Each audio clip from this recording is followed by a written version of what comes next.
रहा है कि 37 साल के बाद उत्तर प्रदेश में किसी सरकार ने लगातार 2 बार पूर्ण बहुमत लिया है। इसलिए आजकल ये छोटे भाई का पजामा, बड़े भाई का कुर्ता, इनकी बेचैनी का कारण कुछ और है।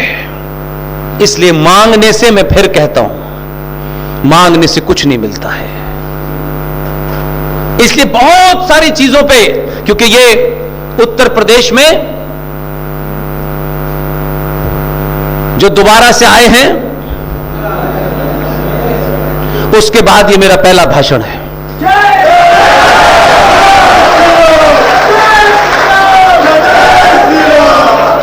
इसलिए इस बदलाव को, जो महत्वपूर्ण बदलाव हुआ है, आपने अब प्याज के दाम और पेट्रोल की कीमत पर 2 रुपए किलो चावल, 1 महीने की बिजली के बिल पे वोट देना बंद कर दिया है।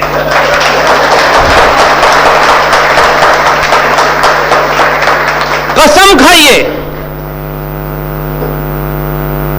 कि आप सरकार देश चलाने के लिए नहीं चुन रहे हैं। देश तो तब भी चल रहा था जब देवी गौड़ा थे। देश तो तब भी चल रहा था जब भारत का विदेश मंत्री, यूएन के अंदर जब नाम पुकारा गया कि भारत के विदेश मंत्री अपना पक्ष रखें, भारत के विदेश मंत्री अपनी कुर्सी से उठे, यह हमारे और मेरे लिए शर्म की बात है। इसलिए मैं इसको दोहराता हूं। हम सब के मुंह पर यह एक तमाचा है कि 95 करोड़ हिंदू इस देश में ढंग का नेता नहीं चुन पाते। उनका नाम पुकारा गया कि भारत का विदेश मंत्री आए, अपना पक्ष रखे। हमारा विदेश मंत्री गया मंच पे, रेस्पेक्टेड प्रेसिडेंट कहने के बाद उस आदमी ने भाषण पढ़ना शुरू किया। 10 मिनट के बाद विदेश मंत्रालय का सेक्रेटरी भागा गया और उन्होंने कहा, माय लॉर्ड, इस वाले को नहीं, इसको पढ़ना है, ये पुर्तगाल का भाषण है। यह हंसने की बात नहीं है। यह इस बात में मुझे शर्म आती है कि 90 करोड़ लोगों में से हम किन बोनों को चुनते हैं। यह उसकी बेइज्जती नहीं है, यह भारत राष्ट्र की बेइज्जती है। चुनते तो आप तब भी थे, तब भी आपके मूल में मैं, मेरी जाति, मेरा इलाका, मेरा भाई, मेरी बहन, मेरा चाचा, मेरा ताऊ, यही था।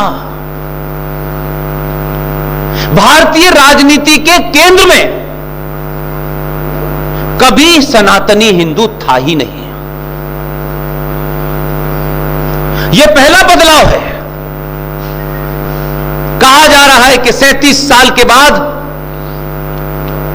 उत्तर प्रदेश में किसी सरकार ने लगातार 2 बार पूर्ण बहुमत लिया है। इसलिए आज यह आत्ममंथन करना चाहिए कि हम बेटी के लिए लड़का देखें, बेटी के लिए दूल्हा देखें। जितनी हम उसमें कमियां और अच्छाइयां निकाल सकते हैं, जितना समय उस पर बिताते हैं, सरकार के चुनने से पहले भी इसी बात का ध्यान रखें।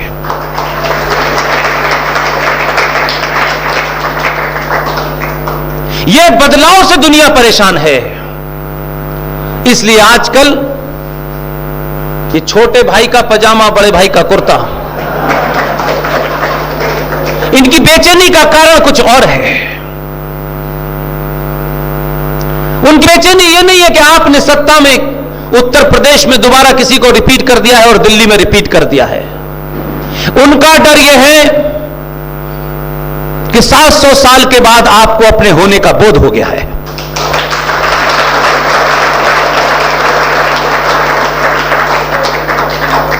और आप सरकार चुनते वक्त बहुत अपोलोजिस्टिक नहीं है। नहीं नहीं नहीं, ऐसा वाला नहीं है, वो वाला नहीं।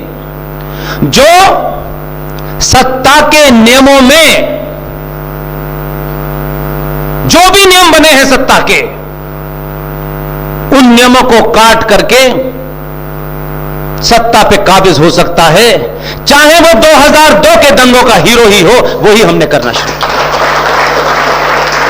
इसलिए हमारे समाज में अभी भी बहुत सारे लोग हैं, नहीं नहीं नहीं नहीं, ये नहीं, देखिए ऐसा नहीं, लोग क्या सोचेंगे। लोग वही सोचते हैं जो आप चाहते हैं। इसलिए आपने बड़े लंबे समय के बाद अपने हीरो की तस्वीर बदली है।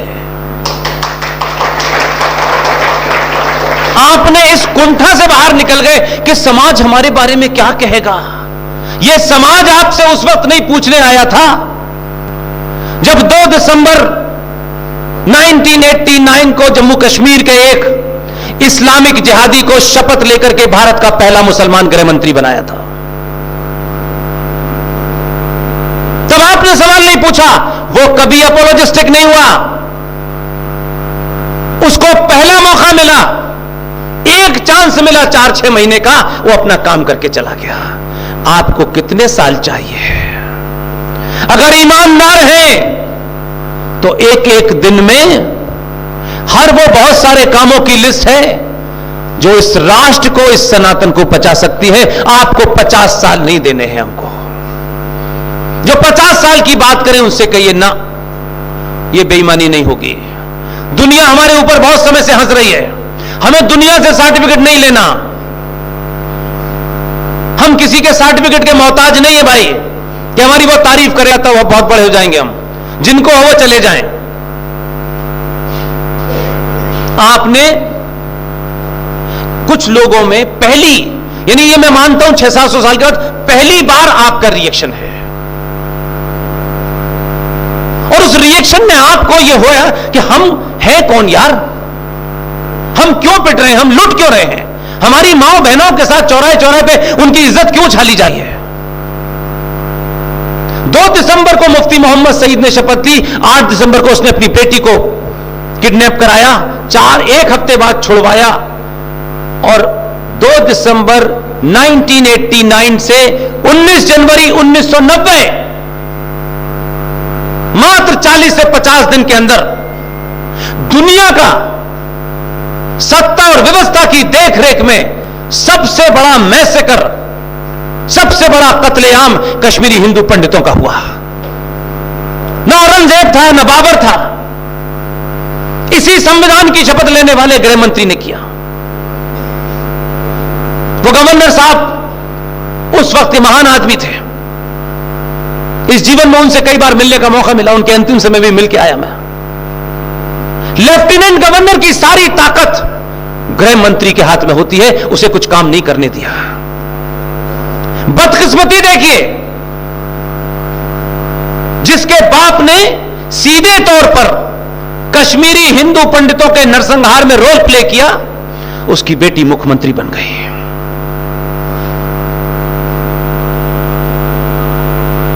और जिस आदमी ने उस गृह में स्टैंड को जला दिया, अपने दिल पे हाथ रखिए, हम कितने कायर और डरपोक और लाची लोग हैं कि हम जो काम खामोशी से भी कर सकते थे वो भी नहीं किया। हम, क्योंकि हमें आदर्शवादी दिखना है, हमें महान दिखना है। दारा सिंह जिसने ग्रैमस्टैन को जला दिया था, 29 साल से जेल में है, एक दिन को भी उसको पेरोल नहीं मिली। उसकी मां की डेथ हो गई, उसकी पिता की डेथ हो गई।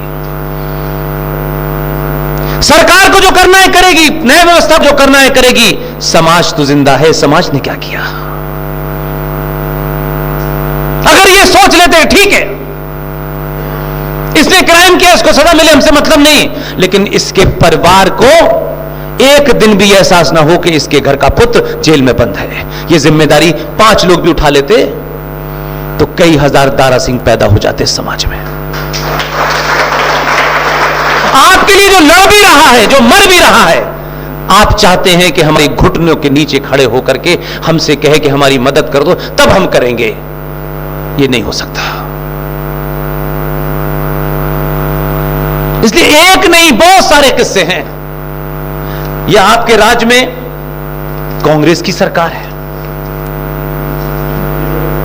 मैंने सुना है कि मुख्यमंत्री कांग्रेसी हैं।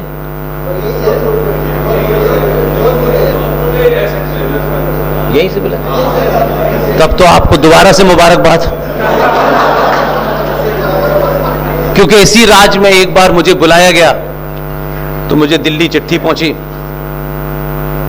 कि वहां की सरकार चाहती है कि आपके आने से कानून व्यवस्था बिगड़ जाएगी, आप नहीं आएंगे तो अच्छा होगा, नहीं हमें गिरफ्तार करना होगा।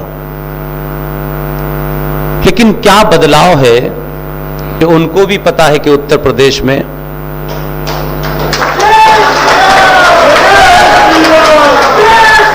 इसलिए यह मत समझिए कि आपने जो किया है, जो खामोशी से किया है, उसका प्रभाव लोगों को समझ नहीं आ रहा। इसलिए 2014 के बारे में बहुत बात होती है हमारे यहां। वो महत्वपूर्ण घटना नहीं है भारतीय राजनीतिक इतिहास में, सनातन की पूरे इतिहास में यह सबसे बड़ी घटना है कि जो समाज 2 रुपए किलो चावल और 1 महीने के बिजली के बिल पे बिक रहा था, उसने 2014 के योद्धा को कम सीटें पड़ने के कारण 270 या 75 सीटें थी, उसी समाज ने उसे दोबारा चुना और 303 सीटें देके चुना।